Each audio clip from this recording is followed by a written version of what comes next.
Well, something is forcing southwestern Kansas cattle ranchers to sell their most valuable assets. How it affects beef prices is not yet clear, but Larry Seward spent 3 days in western Kansas examining an agricultural disaster that is changing lives. This is the first of a series of reports.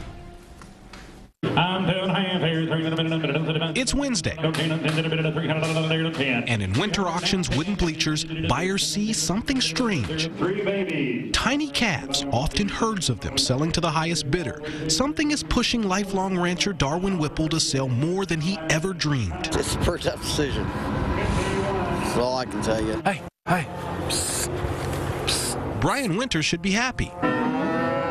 His family's run this auction for 75 years. With buyers in Dodge City and 100,000 online, business is booming. He credits a cheaper U.S. dollar driving up exports. And just last week, this place auctioned off 5,000 animals in a day. Last July, it took all month to sell 4,500. Our numbers have been quite a bit higher, which is good on a business sense, but it's bad for us and the producers for the long range. 15 south central and western Kansas counties have drought emergencies. The USDA considers another 46 agricultural disasters, and no one knows how long it will last. It's a fear factor.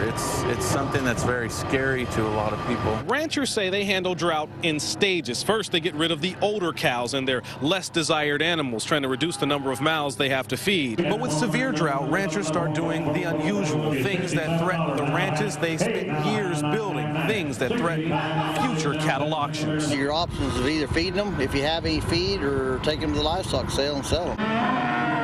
Months of wind, little rain, and heat have killed crops and grass. Cows have few places to graze. With feed costs nearly double last year's prices, ranchers like Whipple are making life-changing decisions, selling their mama cows. If we have to sell them all now, then we got to start all back from scratch and building a herd. I think in the long run, you'll see less numbers, less producers, which is bad for the industry. I know a lot of my neighbors have already sold off all their herd, their whole herd. 115 now, 16. Whipple hopes this is his last Wednesday auction. Of course, like so much here, that depends on rain. In Dodge City, Kansas, Larry Seward, NBC Action News.